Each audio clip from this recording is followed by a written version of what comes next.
Before I get into talking about how awesome February was, I want to explain a little bit about my vlogging style to those of you who are new to my channel, or maybe you're wondering how I have morphed into what it is now. I still really like to put music behind all of my clips, and I don't like to spend a lot of time talking over that music. It's kind of like a music video, if you will, of last month. I used to do weekly vlogs. Before that, I did daily vlogs until I got into kind of a routine with it, and now I've cut way back and I just try to do like one trip every month. Last month, I went to Savannah. It was also my birthday. So I'm going to explain a little bit about what you're going to see in the clips ahead of time and then put it to the music. So we started off the month with my birthday lunch. I went to a cute lunch with my mom and dad and my little sister.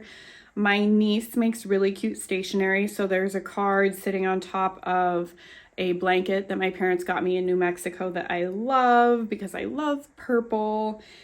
And I think that the card was kind of inspired by me because I had red hair when I started vlogging, like bright red hair. I don't know if you guys remember that. I affectionately call that time the Red Files, and some really great vlog material if you go back that far. So I finally found a hotel that's my favorite. We're not doing the tour anymore. We've got one that has a pool that's only 3 feet deep, and so Rio can't drown if he tried. I picked out a room that has a hot tub in it for my birthday weekend, but now we've kind of graduated to just a regular room because I don't have money like that. And this same hotel has a coffee machine and also a really great view if you're in the right spot. So I showed that. It's also right across the street from a Village Inn. So I took Rio out to eat, and you'll see that as well. The following day was Valentine's Day, so I made a special trip up to the Black Angel Monument, which is right by where I used to live, and got a really good look at her. It was raining. I made a wish. Yes, I still hope to find true love, but in the meantime, I just took myself shopping for Valentine's Day, which is a tradition that I started last year and will continue to probably for the rest of my life, just because it's fun. So then Rio did his little Valentine's, and I got my hair done. I ate a lot of his candy because he's not really supposed to have a lot of sweets anyway. I mean, that's a good excuse, right? So we went over to Nana and Papa's, which is my mom and dad, and made a snowman with Rio because in February it still snows in Nebraska here and there, and so that was super fun. Also, before I get into the Savannah part, I will mention, you can see that I got this nose chain finally. It took 6 months for me to be able to actually get that done because my piercings had to heal. So this was kind of the point all along, which why I got two right across from each other, was so that I could wear this chain. I don't know what you call it. Everybody's been asking me. I get a lot of compliments on it, and I'm just going to call it the High Demand for obvious reasons. Google it, highdemand.com. See what you find.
Savannah. I decided that I didn't have anywhere planned to go for my birthday, and I asked one of my besties. I would say she is like my best friend in the whole world. I've known her for well over 12 years. You're not going to see her a lot because she's really private. I did show one little clip of us laughing.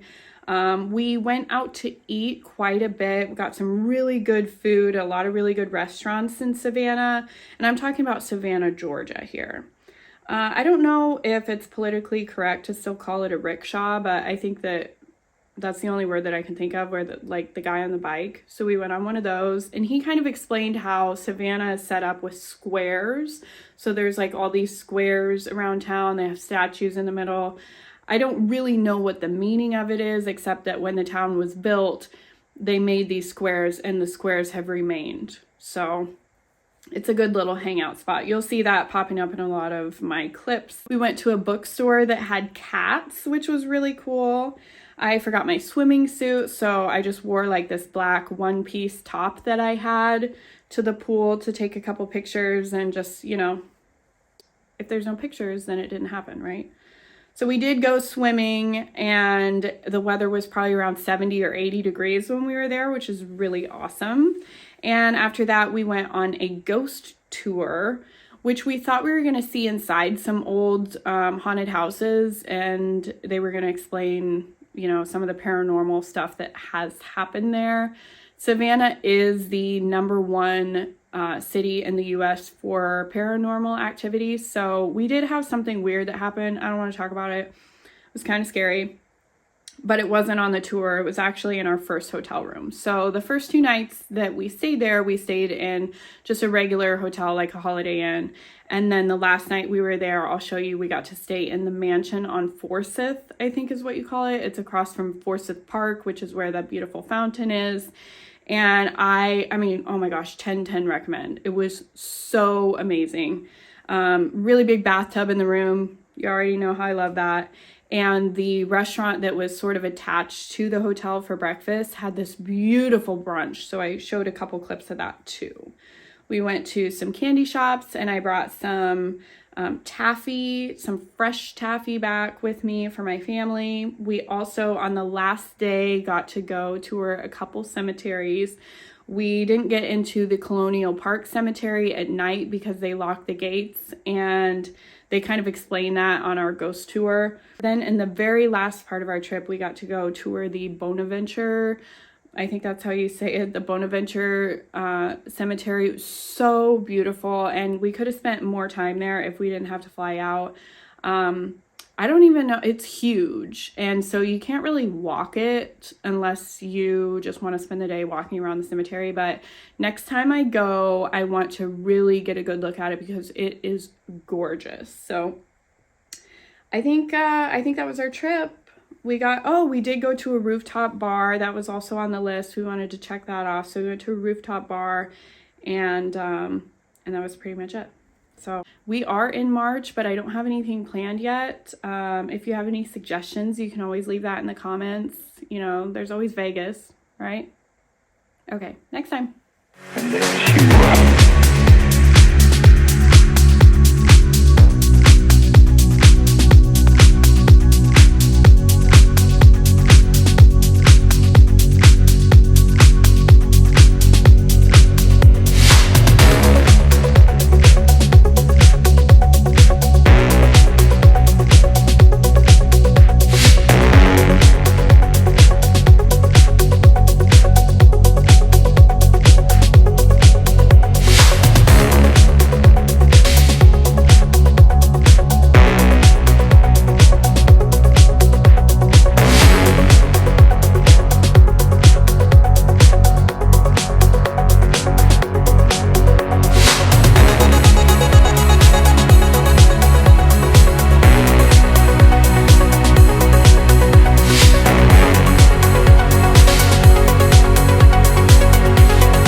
Unfortunately, this particular load of lumber was infected with the eggs of the Aedes aegypti.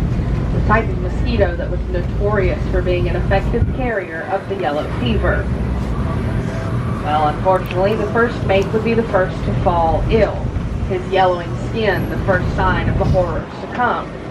But the captain, he chose profit over quarantine, and just ordered the man be removed from the ship at the nearest possible port. But it was already far too late. By the time they were passing the keys that separate Savannah from the Atlantic, well, all of the crew had been infected. And once they made port here in Savannah, those eggs hatched, and they would spread first to the ports, then to the rest of the city. That ship would carry on, leaving nothing but screams, blood, and death in her wake. Because even by today's standards, the yellow fever is a horrifying disease. It starts out simple enough. You have flu-like symptoms, chills, aches, pains, but then they really start to set in. The deep yellowing of the skin, a black vomit, all while you bleed from the eyes, ears, nose, mouth, your muscles painfully tightening and contracting. And near the end, you're left in a coma-like state, so close to death that people were frequently buried alive. Oh, it can't get any worse, surely. But it does. Because the yellow fever likes to play with its victims. People would make miraculous recoveries. Sure enough, their skin goes back to that nice pink hue. They regain all their mental facilities for a few days, week at most, before all those symptoms would come back full force, leaving you to die a painful, bloody death. But we are approaching our first stop of the evening, which is Colonial Park Cemetery. It has about over 12,000 bodies, a little over 600 tombstones within. We're stopping right up at this gate. Savannah, she has quite a bad habit throughout history of building right on top of where she's laid her dead to rest. And in turn, that's left quite a trail of unmarked graves all throughout our city. It's not unheard of for our construction crews to happen across surprises. And they have to halt everything to figure out who and or what it is they just found. Now, we've also had stray saplings spring up through the earth, only to be found with shards of human bone and teeth embedded in their soft limbs. Don't let the feds fool you. It was only added in 1913 to keep the vandals out. By the end of the 19th century, Colonial Park Cemetery was a block and a half larger in every single direction from the fence. So, who do you think you're standing on right now?